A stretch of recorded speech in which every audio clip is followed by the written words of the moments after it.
आप सभी को मेरा श्री गौरी शंकर सीताराम राधे श्याम। श्री गौरी शंकर दरबार में मैं सुयश अग्रवाल एक बार फिर आप सभी का स्वागत करता हूं।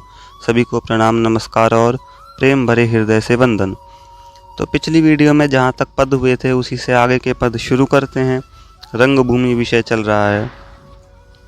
तो अब देखो क्या होता है। शतानंद जी की स्त्री जानकी जी की माता से कहती हैं, यानी जनक जी की अर्धांगिनी से, कि तू रामचंद्र जी को अच्छी तरह देख ले, उन्हीं से तू मन से भी अगम समझ, यानी वे तो मन से भी पार नहीं पा जा सकता उनका।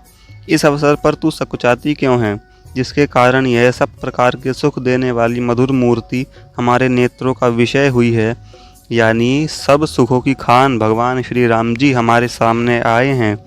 वह सब प्रकार के सुमंगलों की आश्रयभूता सीता हमारे परम सौभाग्य से ही यज्ञ भूमि में प्रकट हुई है। तो किसके कारण आए हैं? सीता जी के कारण आए हैं, यही वो उन्हें बता रहे हैं। तो अरी सखी शोभा का ही परम श्रृंगार रूप यह अति सुंदर सांवला वर तो सीता के ही लायक है। सखियां आपस में कहती हैं कि राम जी तो सीता जी के ही पति होने चाहिए, यह तो सुंदरी सीता को ही मिलने चाहिए। यह मन का भी मन मोह लेते हैं। कितनी सुंदर बात है, मन मोह लेना और मन का भी मन। खैर, इनकी उपमा के योग्य और कौन हो सकता है। इनके साथ इनका अनुज यानी लक्ष्मण जी, यह सुषमा सागर राजकुमार सुशोभित है। इनके सब अंग अति सुंदर है। यह देहधारी कामदेव नेत्रों का फल अथवा सीता के सुकृतों का सार ही तो है। इनका मुख चंद्र शरदकालीन सुधाकर की छवि की निंदा करता है, यानी शरद पूर्णिमा का जो चंद्रमा होता है, पूर्ण चंद्र बिल्कुल सबसे सुंदर होता है वह पूरे साल का, उसकी भी निंदा कर देता है। और इनके अरुण और विशाल नयन नवीन कमल के समान सुंदर हैं। यदि ऐसी मनमोहिनी मूर्ति को देखकर भी जनक जी का पहला विचार बना हुआ है तो उनके चित्त की रीति प्रीति से रहित है। इसका मतलब क्या हुआ? वे प्रेमवश राम जी के प्रेमवश होकर के कहती हैं कि अब तो जनक जी को स्वयंवर वाला विचार त्याग देना चाहिए। राम जी को देखते ही सीधा बस ऐसे ही यूं ही सीता जी का विवाह कर देना चाहिए। वे आगे कहती हैं, अरे सखी, इन दोनों राजकुमारों को तो देख देख, इनके अति सुंदर लावण्यमय श्याम गौर शरीर हैं और लुभावने नयन हैं, जिनकी शोभा से सारे भुवन शोभायमान हो रहे हैं। इन्होंने ही ताड़का को मारा है और मार्ग में मुनि पत्नी अहिल्या जी का उद्धार किया है, और इन्होंने ही विश्वामित्र जी के यज्ञ की रक्षा करी है और युद्ध में सुबाहु आदि दुष्टों को मार दिया है। अब क्या होता है कि अब मतलब धनुष भंग की प्रक्रिया शुरू होती है, यानी सभी राजा महाराजा जो भी रंगभूमि में जनक जी के दरबार में बैठे हुए हैं वो एक एक करके खड़े होते हैं और धनुष को भंग करना शुरू करते हैं। तो देखिए, आज राजा लोग अपने अपने साज और अपने अपने सुंदर वेश बनाकर रंगभूमि में अपने अपने स्थानों पर जाकर बैठ गए हैं कि जिसकी जो सीट है भैया वो आके अपना बैठ गया। इसी समय महाराज जनक जी ने, जिनके अति सुंदर राम और लक्ष्मण नाम हैं, उन महामनोहर बालकों को विश्वामित्र जी के सहित बुलावा भेजा, यानी कि आप भी रंगभूमि में आ जाओ। तो उनके दर्शनों की लालसा से पुरवासी लोग भले भाव से प्रसन्न होकर अब अपने अपने घरों से निकल कर दौड़ पड़े। तब जानकी जी ने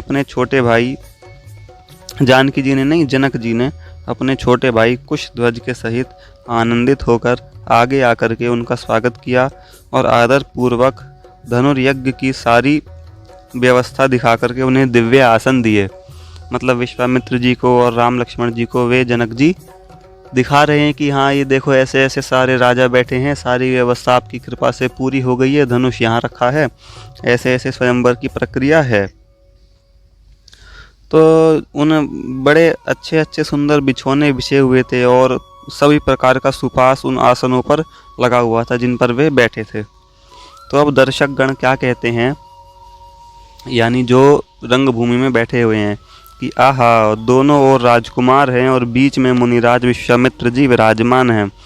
इन्हें देखने का बड़ा अच्छा अवसर है, इसीलिए सब ओर देखना छोड़कर इन्हीं का दर्शन करो। ये देखो कितनी बढ़िया लाइन है। ये रंगभूमि दरबार के लिए ही नहीं है, सभी सांसारिकों के लिए भी है, हम सब के लिए भी है।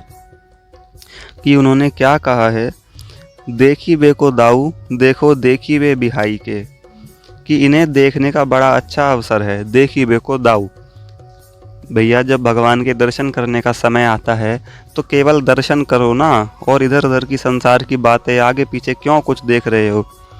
तो देखो देखी बे बिहाई के, देखी बे को दाऊद देखो देखी बे बिहाई के, सब कुछ छोड़कर सब कुछ भूल कर बिहाई बे, इसलिए सब और देखना छोड़कर केवल इन्हीं का दर्शन करो। खैर हम आगे बढ़ते हैं। अब ये दोनों सुंदर राजकुमार ऐसे जान पड़ते हैं मानो उदयाचल पर प्रातःकालीन सूर्य अपनी सहस्त्र किरणों की छुपाकर उदित हुआ हो। जनकपुर में बड़ा कौतुक है और निशान गान का कोलाहल हो रहा है, और आकाश में देवताओं के विमान छाए हुए हैं जिनसे फूलों की वर्षा हो रही है। मित्र शत्रु रागी वैरागी योगी सिद्ध जो भी हैं सब इन बालकों को देखकर अपना जन्म फल पाकर प्रेम और आनंद में मग्न हो रहे हैं। अब जिनमें राम जी के प्रति शत्रु भाव है कि हाँ ये धनुष ना तोड़ दे हम ही तोड़ेंगे, वो भी एक बार को राम जी की रूप मूर्ति में मग्न हो रहे हैं। फिर महाराज जनक की आज्ञा पाकर मंत्रीवर्ग और सहेलियां दौड़ी और शतानंद जी सीता जी को पालकी पर चढ़ाकर ले आए। अब सीता जी का प्रवेश होता है रंगभूमि में, तो जानकी जी के सौंदर्य रूपी दीपक को निहार कर सब नर नारी नेत्रों के निमेष भूलकर हिरणों की तरह उन्हें देखते रहे, हिरणों के समान चकित हो गए। नेत्रों का निमेष इसका मतलब है पलकों को बंद करना भूल गए। तो अब इस समय बंदीजन यानी जो वहाँ पर राग गाते हैं वो हानि लाभ अनख उत्साह और बाहुबल की बखान करने लगे। इनका मतलब क्या होता है, हानि यानी कि धनुष ना टूटने से जो भाव आता है, लाभ यानी कि धनुष टूट जाए और सीता जी की प्राप्ति हो जाए किसी को। अब अनख यानी बहुत बल करने पर भी धनुर्भंग ना कर सकने के कारण राजाओं को जो होता है वो एक तरीके से बेइज्जती समझ लो कि हाँ शक्ति तो बहुत है धनुष पर टूटा नहीं। उत्साह यानी जो धनुष तोड़ेगा उसे सीता जी मिलेंगी, ऐसा भाव। उसके बाद बाहुबल यानी जो रावण बाणासुर आदि जैसे जो महाबलशाली योद्धा थे उनके भी दांत खट्टे करने वाला धनुष को तोड़ेगा। अब जो ऐसे धनुष को तोड़ेगा उसका बाहुबल तो कमाल होगा भैया। इस समय महाराज जनक की दृढ़ प्रतिज्ञा सुनकर दीप दीपांतर के राजा लोग आए हुए हैं और उसे पूरी करे। अब पुरुषार्थ का समय उपस्थित हो गया है, मतलब अब जो इस बात को पूरी कर देगा वो सबसे बड़ा उसमें पुरुषार्थ होगा। उसे सुनकर राजाओं में परस्पर आनाकानी कानाफूसी, अपने अंदर ही अंदर हंसना कि हाँ ये कैसे तोड़ेगा मैं तोड़ूंगा, ऐसे ऐसे बातें होने लगी, यानी अब प्रक्रिया शुरू होने लगी। तो भैया एक एक करके आए, अपना बाहुबल दिखाया, अपनी शक्तियाँ दिखाई, अपना सारा बल दिखाया, लेकिन वो तो भगवान शिव का धनुष किसी से हिला भी नहीं, जैसा कि सभी जानते भी हैं।